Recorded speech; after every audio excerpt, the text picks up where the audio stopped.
Yes, indeed. Well, thank you, everybody. I'm aware that perhaps my diminutive stature is in between you and some classy cocktails, some very nice dinner engagements, or perhaps just a night in with your emails. But let me go through what I'm here to talk about. The coming corporate card crunch. I mean, it's quite a pejorative title here, but in fact, what we might see as we go through this discussion is that it's more of a, to use that cliched phrase, an opportunity. So let me just start off. Nice little graphic here. These are the cards that maybe you're used to seeing. Visa, MasterCards, American Express cards, Diners Club, AirPlus, these kind of things. So is it really a card crunch? Well, first of all, who am I?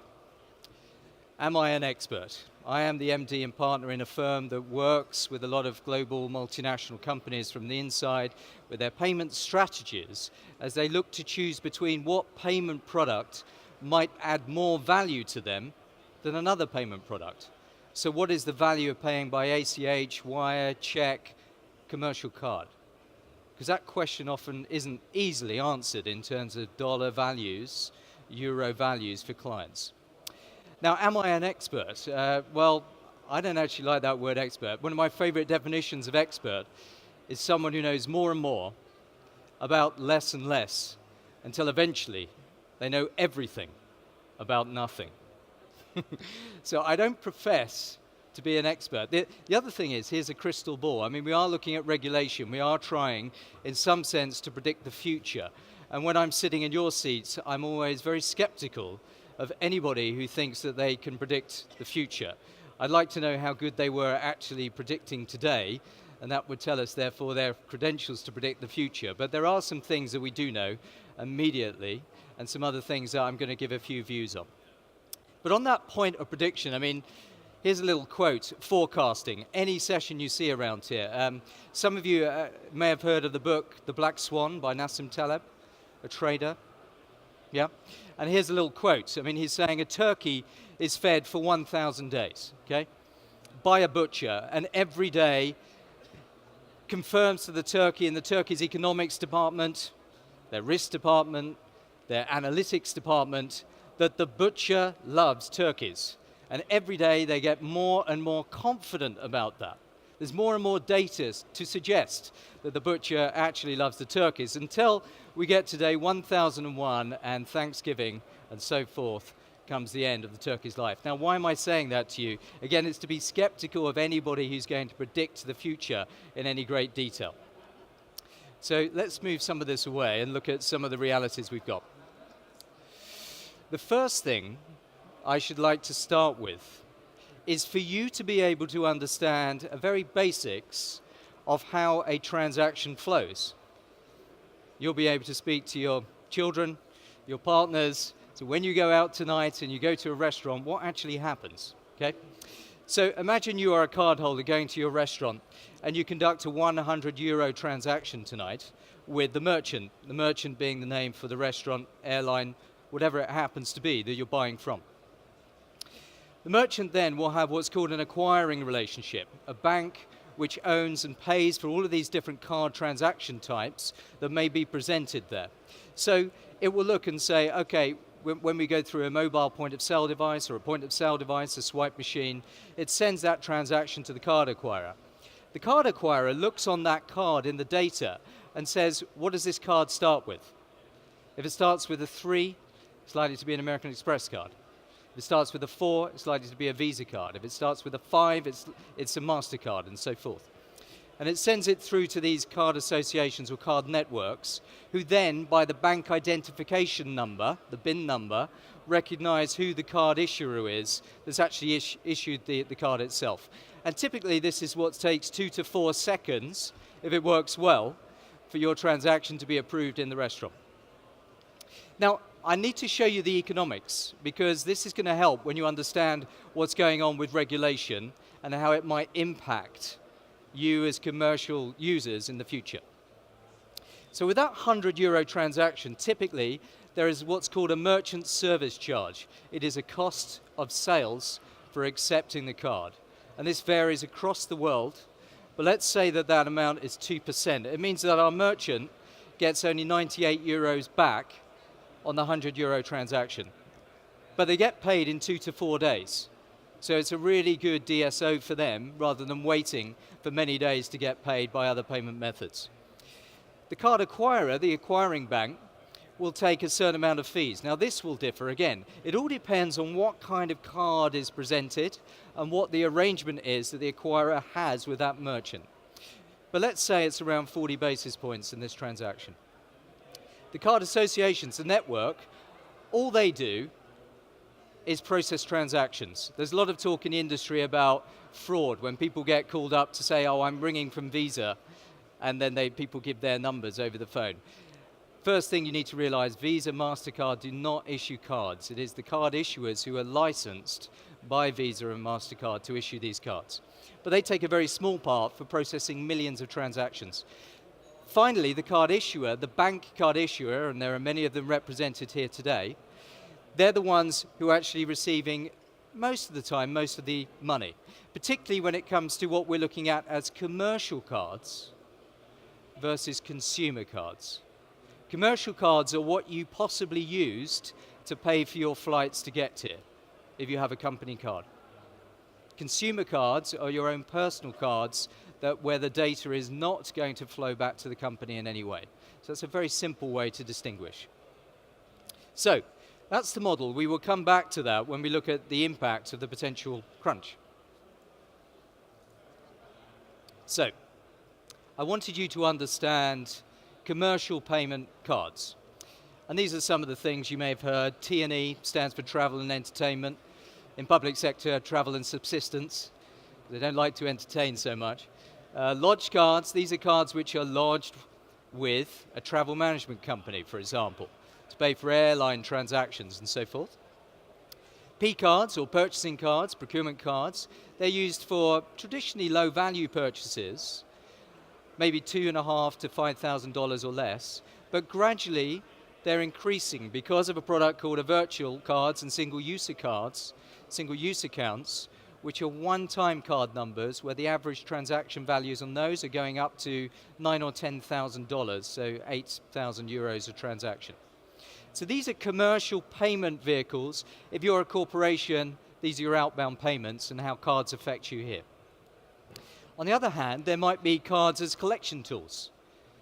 If you're an airline, for example, most of your payments inbound are coming from cards. And so you're an acceptor of cards through a receivables-based product. And this could be through a point-of-sale device, online, and so forth. Okay, so that's the distinction between payments on the one hand and collections on the other. So regulation comes to spoil the party, perhaps, but not for everybody. So what's going on right now in the EU and the European Parliament is that it's been looking at those interchange levels, the amounts that the card issuers receive, and saying, should these be reduced? And should they be reduced because it would reduce the cost of sales for merchants and potentially transfer value back to consumers in the form of lower prices? So let's look at some of this.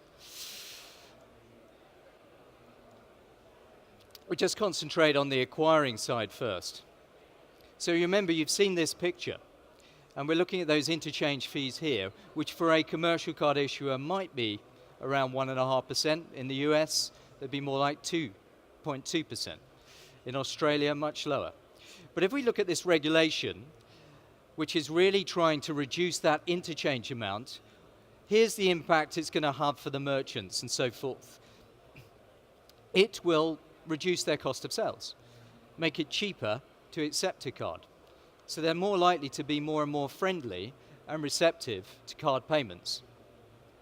There's likely to be some consolidation in the card acquiring market. There's lots going on in the regulation now, which is encouraging acquirers to do what's called cross-border acquiring.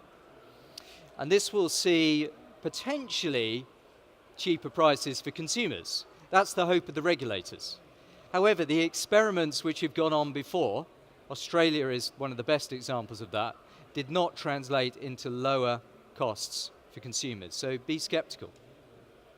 And if you have points on your card and you enjoyed rewards and points and holidays on the back of that, well, get ready to pay card fees or even greater card fees, because that's what the issuer was able to pay for your reward schemes before. And reward schemes typically in a consumer market cost anywhere from 50 to 100 basis points if they're good. And then remember, your issuer has also got a bearing cost of funds, operations, and all those other things as well.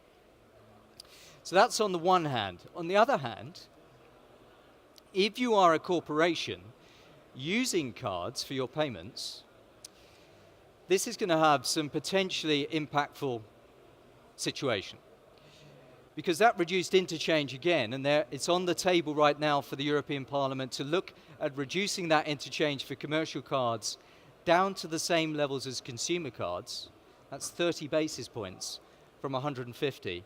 That could have a huge effect on any company which enjoys what is currently called a rebate. A rebate is cash back to the organization. So if the organization spent 100 million euros and it was getting 50 basis points in rebate, now it's really going to struggle to get anywhere near that amount. The other thing is the Commission is looking at liability. So the more your company is likely to take a corporate payment, corporate liability arrangement, the less likely it is that interchange is going to be capped in the commercial space. But we still don't know what the outcome is. At the moment, right now, there is a lot of lobbying going on in the last 9-10 months. Well, there has been for the last 15 years, actually. But right now, it's very, very topical. And that is where the potential crunch comes from right now. The one very interesting factor, though, is that if this becomes cheaper for merchants, in the B2B space, commercial cards could become much more interesting. Because usually it's an obstacle to a merchant to accept a card if they're taking 2 or 3 or 4% cost of sales versus being paid by even a check versus a wire transfer and so forth. But if that cost of accepting a card can come below 1%, it might well encourage more B2B spend beyond the stationery cupboard into many other areas. And that's what we talk to a lot of procurement, sourcing, category managers about in companies. So, where from here? I'm going to, on this final page I'm going to show you, we're going to look at what is the business case for commercial cards as payment vehicles for corporations. Because that's really what it's going to come down to as to whether it's a crunch or an opportunity. So, an average transaction value in the T&E area, that's the travel and entertainment, is 126 euros or thereabouts per transaction. But what is the value that is delivered back each time a card is used to pay for T&E? What value do best-in-class companies receive? Well, firstly, they might get the rebate. That's the cash back. Each time the card is used, they may get anywhere from 20, 30 basis points up to maybe 100 basis points or more in the US, so 1%. But that's where the least amount of tangible benefit is. Because if you take these transactions and you feed them into SAP, Concur, these different expense management systems, then that can automate the process for individual, making their life easier. The approval of the transactions to their manager, through to audit and compliance and so forth. And this is a big area of realization of business case for companies taking cards into their legacy systems. There might be a reduced need for audit and compliance. If you put a transaction on T&E on card, it's likely to reduce your audit by about 70 to 80%. Now, I want you to think about how many transactions that might be, because most clients I speak to have no idea. And I'm going to ask you a question now, which I just want you to think of a number. If you're a $1 billion sales revenue company, what would you expect your T&E spend to be? Anybody got any ideas? No? Well, I'll tell you in a minute. Keep you hooked. So it's really going to be the number of transactions which make up that spend which are most significant, because there are many other bigger costs in the company, but not many that have so many transactions. I used to work for a transaction services bank, and I worked with a large oil company, which was many hundreds of billions in revenue, but spent $8 billion a year on its commercial card program. Massive. So how many transactions did they have? The other point that you can get from having this data is vendor discounts.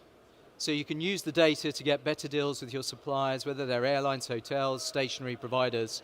And that is the typical average value per transaction that clients enjoy. Data sources here are Aberdeen Group, for example, RPMG 2013, and Paytech ourselves. There might be a reduction in cash fees and many other benefits that we find customers enjoy. So, answer to the question, what is the value that you might enjoy if you were to pay by cards? Could be anywhere actually from nothing up to maybe 12 euros a transaction. But my question to you, if you were to pay by any of these other methods, what is the value there? Now we have data on that, but the point of today is to talk about the card crunch that may or may not be coming. And I put to you that as long as cards can deliver more value than the rebate, and significantly more than any other payment product, then it might be actually a shift in perception as to what the opportunity is, rather than the crunch that might impact the use of that product. So, what is the business case? If you're a corporate, this is the way I would very quickly put your business case to you as the potential opportunity to use a card product. The first one is, start to try to forget that your business case is based around rebate or cashback. Difficult for clients who've started with that, particularly if they've got US entities, because they're receiving a lot of money back, 1.5, maybe 150 basis points back on every dollar that they spend. Well, let's remove that and look at a quick example so that you could calculate that for your company. So I said, if you were a €1 billion revenue company, typically T&E, travel and entertainment, is around 1% of that company's revenues. It can be more. In oil companies, accounting companies, consulting companies can be 3-4%. But 10 million euros for every 1 billion euros in sales. So that's the way you could calculate, number one, your potential spend that could be carded. But more importantly, it's the number of transactions. With that average transaction value, 126 euros, it would give you around 80,000 times a year that your employees are spending company money, which is exactly what some of you are doing today. And it's what you do to automate that process, get better deals. What clients use this data for is when they go to their hotels, their internet's paid for because they've got the card data. There's free water in the room because they've got that card data. And think about that business case. I'm looking at it not as if you received 12 euros, but just a midpoint, 6 euros a transaction works out at €500,000 per annum business case. And if we were to remove that rebate, that cashback, it still stacks up as a very favorable, advantageous business case that I challenge you to find any other payment product that might deal with that category of spend so well. So, where are we? We're looking at really this question of crunch come down to what is the value that you enjoy versus the cost that you pay. And if you pay by card, you actually don't have any cost, your merchants do, but what value do you get? Just a rebate, or could you get much more? Process automation, vendor discounts. So, in conclusion, is it a crunch or an opportunity?